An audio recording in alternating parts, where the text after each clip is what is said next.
Trump के 140 attack, Trump ने एक दो नहीं 140 हमले किए। क्यों किए, उससे पहले वजह देखिए। दरअसल भारतीयों से भरा हुआ यह जहाज था, इसमें भारतीय मौजूद थे, इस पर ईरान ने अटैक किया है।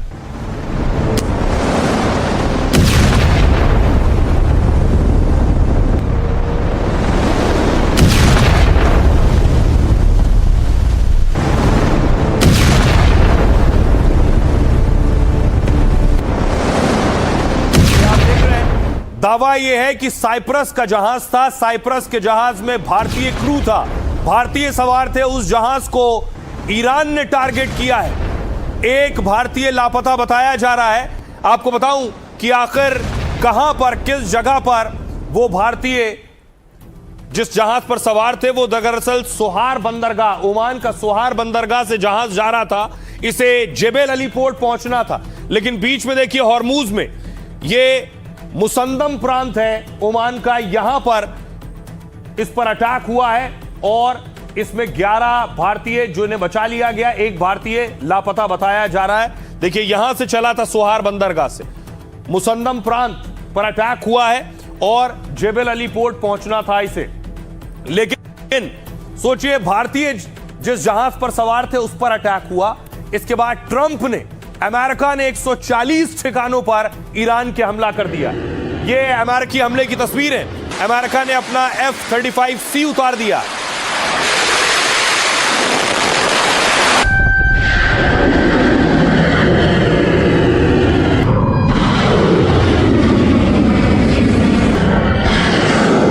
ये तस्वीरें आप देख रहे हैं F-35C, F-18 और टोमाहॉक मिसाइल से अमेरिका ने ईरान के 140 हमले किए ईरान पर।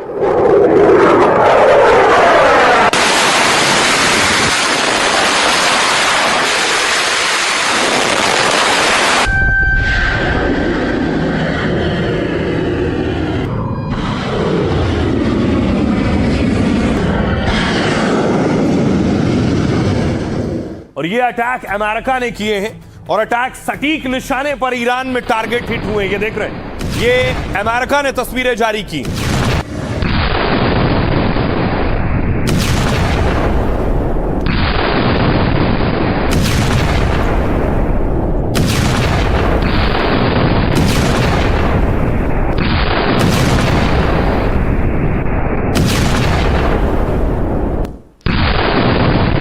अब देखिए जरा, अमेरिका ने 140 अटैक किए ईरान पर। बड़ी बात यह है कि भारतीयों पर हमला हुआ था।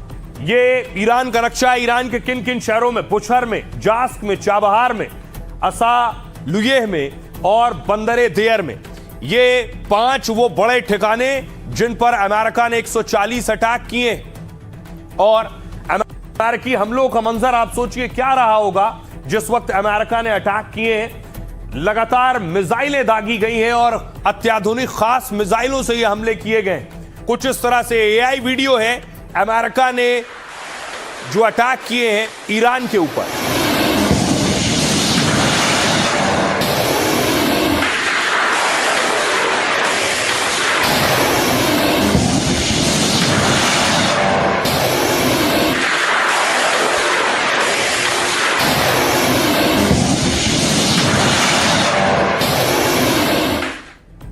अब आइए आपको बताऊं कि आखिर अमेरिका ने ईरान पर हमला क्यों किया और ईरान ने भारतीय जिस जहाज पर थे उस पर अटैक क्यों किया।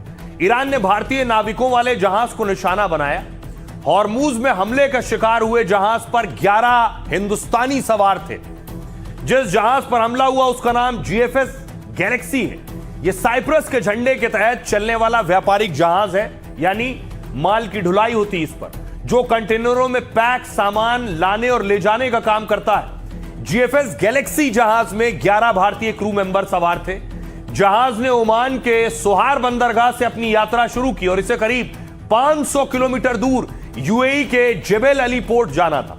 लेकिन जब यह व्यापारिक जहाज हॉर्मूज को पार कर रहा था, उसी वक्त ईरान ने GFS गैलेक्सी जहाज पर बड़ा हमला कर दिया।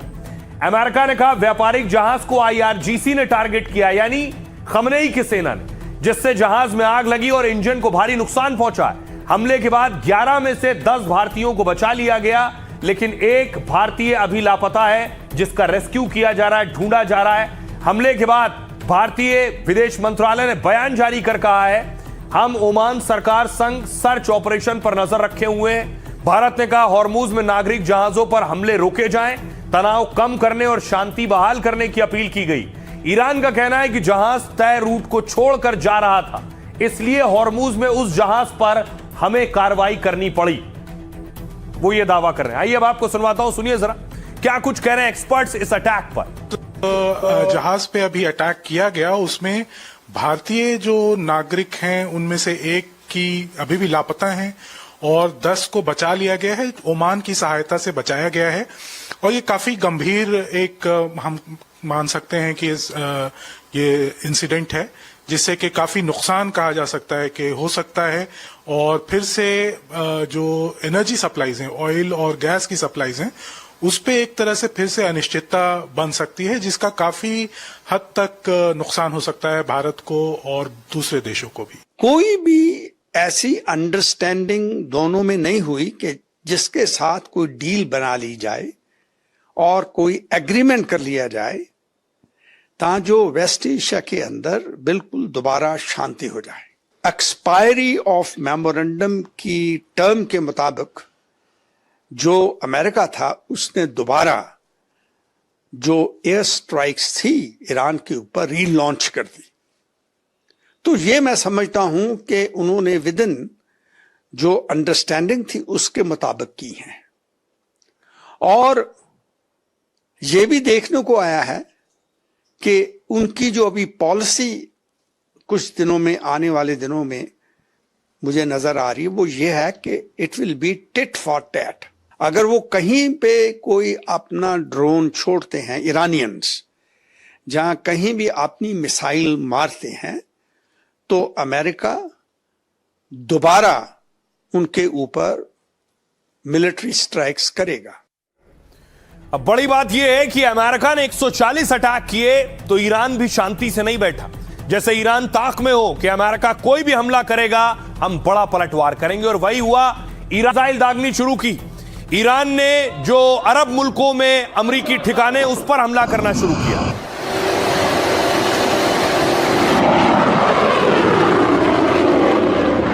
या अल्लाह, या अल्लाह, माशाअल्लाह, माशाअल्लाह।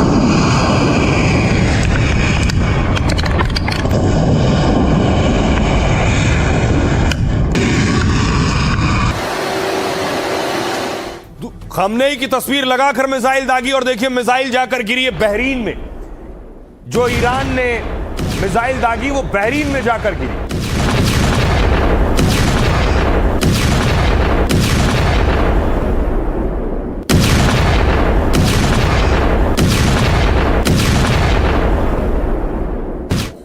न सिर्फ मिसाइल, ईरान ने अपने ड्रोन दागने शुरू किए। ये आप देख रहे हैं, रात के अंधेरे में ही ईरान ने अपने खास ड्रोन, ईरान की खासियत उसके खतरनाक ड्रोन है।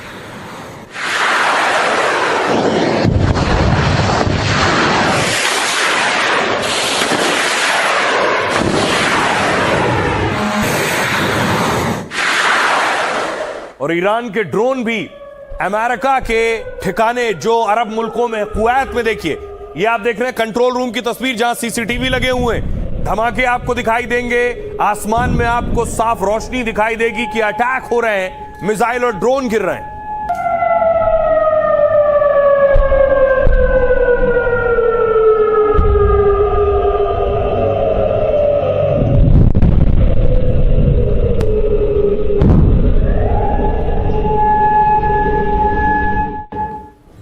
तो न सिर्फ बहरीन, कुवैत, बल्कि 5 अरब देशों को टारगेट किया है और खतरनाक मिसाइल, फतेह मिसाइल का भी इस्तेमाल किया है, खुर्रम शहर का भी इस्तेमाल किया है। ये बैलिस्टिक मिसाइल आप देख रहे हैं जो दागी है ईरान ने।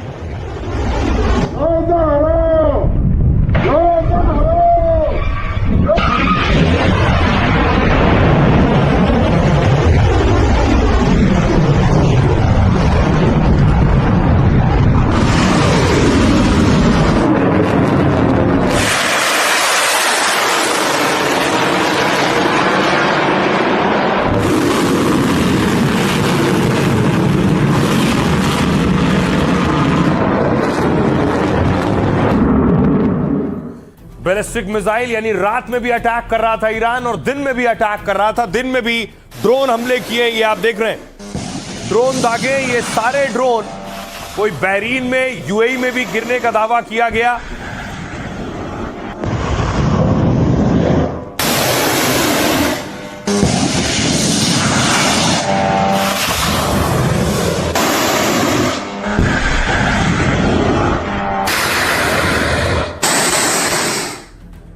ईरान मानिए जैसा लग रहा है कि पहले से तैयारी करके बैठा था। इस अटैक के बाद जॉर्डन पर अटैक हुआ। आईआरजीसी ने प्रिंस हसन एयरबेस पर हमले का दावा किया। ईरान ने रविवार तड़के यहां 3 बैलिस्टिक मिसाइलें दागी हैं। ईरान ने कहा इससे एयरबेस का कमांड एंड कंट्रोल सेंटर और MQ-9 ड्रोन रखने वाले हैंगर्स तबाह कर दिए गए। जॉर्डन की सरकारी समाचार एजेंसी पेट्रा के मुताबिक ईरान की तीनों मिसाइलें अलग अलग जगह गिरी हैं। इससे कोई मौत नहीं हुई है, केवल मामूली संपत्ति का नुकसान हुआ है। ईरान ने बहरीन को निशाना बनाया। ईरान ने अमेरिकी सैन्य ठिकानों को निशाना बनाया। यहां ईरान ने दावा किया कि उसने ड्रोन और मिसाइलें दागी हैं बहरीन में। दावे के मुताबिक अमेरिकी सैन्य संचार केंद्र टारगेट पर थे। बहरीन में अमेरिकी सैन्य अड्डे से धुआं उठता भी दिखाई दिया है। ईरान का तीसरा टारगेट ओमान। ईरान के हमलों की चपेट में ओमान भी आया। आईआरजीसी ने दावा किया कि उसने दुक्कम बंदरगाह पर अमेरिकी विमान वाहक पोतों के लॉजिस्टिक सपोर्ट सेंटर और ईंधन आपूर्ति ठिकानों पर बड़ा हमला किया है। ओमानी सरकार ने कहा कि मुसंदम में ड्रोन हमले हुए हैं और इसकी निंदा कर सुरक्षा के जरूरी कदम उठाने का दावा किया है। यूएई, ईरान ने दावा किया कि उसने मिसाइलें दागी हैं यूएई पर। हालांकि यूएई प्रशासन ने किसी भी हमले की पुष्टि नहीं की है। रक्षा मंत्रालय ने कहा हमारी सीमा में कोई मिसाइल नहीं आई। जिन मिसाइलों का पता चला वो देश की सीमा के बाहर थी। मंत्रालय ने दावा किया कि हमारा डिफेंस सिस्टम पूरी तरह से एक्टिव है। कुवैत भी निशाने पर था। यहां ईरान ने अमेरिकी रडार साइट को निशाना बनाया है। पैट्रियट एयर डिफेंस सिस्टम पर भी हमले की खबर है। हालांकि अमेरिका ने किसी नुकसान की पुष्टि नहीं की है। अगला टारगेट कतर था। जंग के बाद ट्रंप की रेटिंग में 12% कमी आई है। मतलब अमेरिका में ट्रंप की लोकप्रियता भी घटी है। आइए अब आपको सुनवाता हूं, सुनिए जरा क्या कुछ कह रहे हैं ईरानी सेना और एक्सपर्ट्स। ईरान अब अपने अमेरिकी और इजरायली शत्रु संयुक्त अरब अमीरात, सऊदी अरब, कुवैत, बहरीन, जॉर्डन, कतर और उनके सभी सहयोगियों के बुनियादी ढांचे को निशाना बनाएगा। ये हमले विनाशकारी होंगे और अमेरिका और उसके सहयोगियों को आने वाले कई वर्षों तक इस क्षेत्र में तेल और गैस की आपूर्ति से वंचित कर देंगे। आपको चेतावनी दी जा चुकी है, अब कोई बहाना नहीं चलेगा। अमेरिकी सेंट्रल कमांड यानी कि सेंटकॉम ने ईरान पर फिर एक राउंड ऑफ स्ट्राइक किया और हम इस बात को समझेंगे जो ये एक युद्ध विराम का MOU था जो अमेरिका और ईरान के बीच में साइन हुआ था, इसको शिप्स पर अटैक करके स्ट्रेट ऑफ हॉर्मुज में ईरान ने ही तोड़ा है। ईरान को इस MOU से बहुत फायदा हो रहा था। उसको 300 बिलियन USD की एड का वादा अमेरिका ने कर दिया था, घोषणा कर दी थी इस MOU के माध्यम से। उस पर से सैंक्शंस लिफ्ट कर लिए गए थे, प्रॉक्सीज की बात की ही नहीं गई थी। हर तरह से ईरान को फायदा था। लेकिन ये जो IRGC है जो ईरान की हार्ड लाइन है वो नेगोशिएशंस में है और ये सारा टेररिज्म को पल्लवित पोषित करती है। तो IRGC चाहती ही नहीं है कि युद्ध की समाप्ति हो। हालांकि अब ईरान धीरे धीरे हमें बहुत एग्जॉस्टिव पोजीशन में जाता हुआ भी दिख रहा है। ईरान बहुत समय तक इस युद्ध को झेल नहीं पाएगा। इस तरह के हालात में लगता है एस्केलेट ही होगी, क्योंकि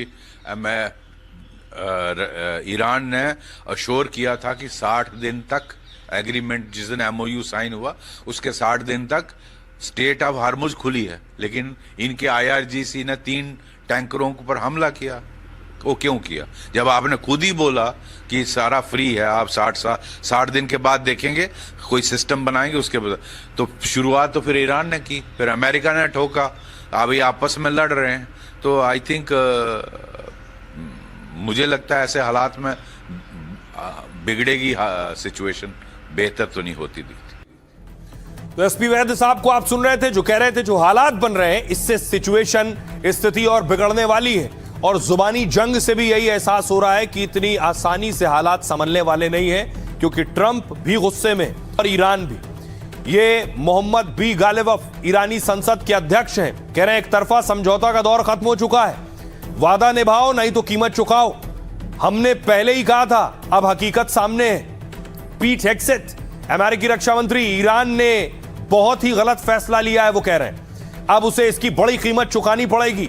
मोहसिन रजाई सुप्रीम लीडर के सलाहकार हैं, वो कह रहे हैं हॉर्मूज ईरान के लिए एक हथियार है, ये रणनीतिक रोकथाम का हथियार है। देश अपनी रक्षा ताकत के दम पर लड़ेगा, अपने हितों और सुरक्षा की रक्षा करेगा। अमेरिकी सेंट्रल कमांड का कहना है ईरान ने शांतिपूर्वक जा रहे जहाज को निशाना बनाया है। जीएफएस गैलेक्सी पर खुले तौर पर अंधाधुंध हमला किया है। ईरान को एमओयू के पालन का एक और मौका दिया था, लेकिन ईरान इसमें फिर से पूरी तरह नाकाम रहा है। इस्माइल बघाई प्रवक्ता है ईरानी विदेश मंत्रालय के, वो कह रहे हैं हॉर्मूज पर फैसला हम और ओमान करेंगे। भविष्य के फैसले हमारी सलाह से होने चाहिए। सभी व्यवस्थाएं अंतर्राष्ट्रीय कानून के मुताबिक हो। ईरान अमेरिकी एमओयू के तहत फैसले होने चाहिए। मजीद इब्न अल रेजा कार्यवाहक रक्षा मंत्री ईरान के हैं। जंग के दौरान हमने ड्रोन निर्माण को बढ़ा दिया है, वो कह रहे हैं। ड्रोन प्रोडक्शन की क्षमता 3 गुनी बढ़ गई है। युद्ध के वक्त भी हमने रक्षा उत्पादन नहीं रोका था। एहसान कह रहे हैं, डिप्टी गवर्नर हैं बुशर प्रांत के, कि अमेरिकी हमलों में नुकसान की खबर नहीं है, न कोई मारा गया है न कोई घायल हुआ है। कई शहरों को अमेरिका ने निशाना बनाया है, लेकिन किसी बड़े नुकसान की पुष्टि नहीं हुई है। सुनिए जरा क्या कुछ कह रहे हैं ईरानी राजदूत। संयुक्त राज्य अमेरिका ने ईरान की संप्रभुता और क्षेत्रीय अखंडता के खिलाफ बड़े पैमाने पर सैन्य हमले शुरू करके एक बार फिर से दायित्व का उल्लंघन किया है। इन हमलों ने ईरान के दक्षिणी शहरों और फारस की खाड़ी में स्थित कई ईरानी द्वीपों पर सैन्य प्रतिष्ठानों पर हमले शामिल हैं। ये नए हमले संविधान के अनुच्छेद 2 का एक घोर उल्लंघन है और इस्लामाबाद समझौते ज्ञापन के अनुच्छेद 1 का गंभीर उल्लंघन है। Responsibility of the secretary general. फिर से वॉर शुरू हो गई है, और अगर ये वॉर जिस तरह के अभी बयान आ रहे हैं दोनों तरफ से, अमेरिका की तरफ से भी और ईरान की तरफ से भी, ऐसा नहीं लगता है कि इमीडिएटली वॉर ये रुक जाएगा। ये वॉर हो सकता है कि काफी दिन चले। सबसे बड़ा जो फैक्टर वो ये है कि जो बातचीत चल रही है ईरान और यूएस के बीच में, क्या उस बातचीत में किसी तरह की कोई सॉल्यूशन निकल कर आती है, खास करके जो पाकिस्तान मध्यस्थता कर रहा है, या फिर और भी खाड़ी के कुछ देश हैं जैसा कि सऊदी अरब और कतर, या फिर टर्की, इजिप्ट, ये सब देश हैं जो एक तरह से मध्यस्थता का काम कर रहे हैं अभी। तो उन सब वो देश अगर सफल होते हैं तो हो सकता है कि वॉर लंबा ना चले, लेकिन अनिश्चितता एक जो है वो बनी रहेगी। अब एक डर सभी के जहन में, क्या फिर तेल का संकट आ जाएगा? क्या फिर तेल की कीमतें बढ़ जाएंगी? क्या फिर गैस की किल्लत हो सकती है? क्योंकि आपको लिए चलूं हॉर्मुज स्ट्रेट में क्या हो रहा है। आज की जो तस्वीरें हैं, ईरानी बोट जो हैं वो हॉर्मुज में है इस वक्त, और इन नावों को माना जाता है कि ये शिप्स को टारगेट करती हैं, तेल के जहाजों को टारगेट करती हैं, गैस के जहाजों को टारगेट करती हैं।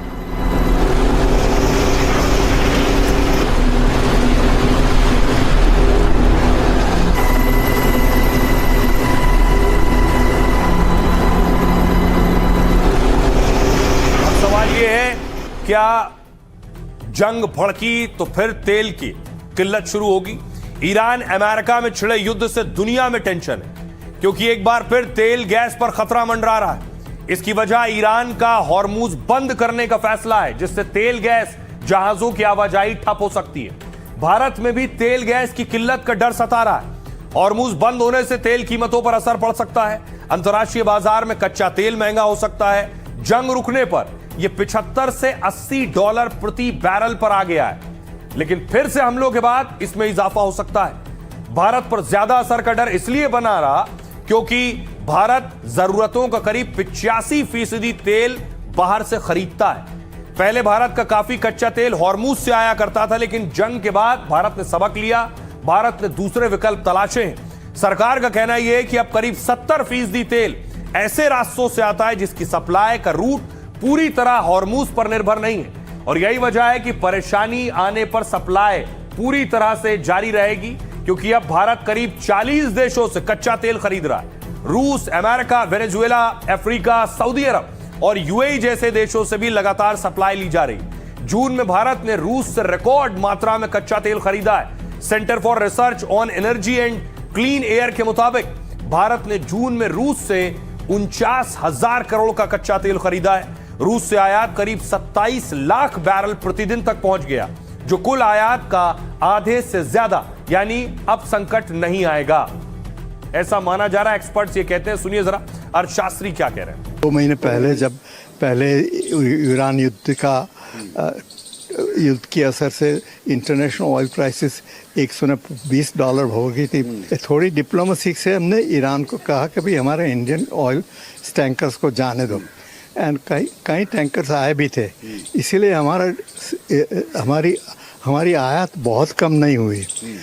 और भी हमने आजकल आयात 40 डिफरेंट देशों में से कर रहे हैं, तो इसीलिए मेरा ख्याल से इसकी असर तो होनी ही है, और इसकी असर कंज्यूमर पर ये होगी कि उनकी कंज्यूमर प्राइसेस बढ़ने की संभावना मैं बहुत खूब ज़्यादा देख रहा हूँ। अब ये जंग भड़कने के पीछे एक और बड़ी वजह मानी जा सकती है, और आगे ये जंग और बड़ा व्यापक रूप ले सकती है, क्योंकि अमेरिका की एक शर्त थी कि ईरान परमाणु नहीं बनाएगा, अपने परमाणु को इनरिच नहीं करेगा, यानी उनका शुद्धिकरण नहीं करेगा। लेकिन ईरान ने फिर परमाणु ठिकानों पर काम करना शुरू कर दिया। ये सैटेलाइट तस्वीरें सामने आई हैं। इन सैटेलाइट तस्वीरों में देखिए, और दावा किया जा रहा है कि ईरान ने परमाणु ठिकानों पर काम करना शुरू कर दिया, उसकी मरम्मत करनी शुरू कर दी है। जिन जगहों पर अमेरिका ने अटैक करके परमाणु अड्डे ध्वस्त किए थे, उसकी ये सैटेलाइट तस्वीरें।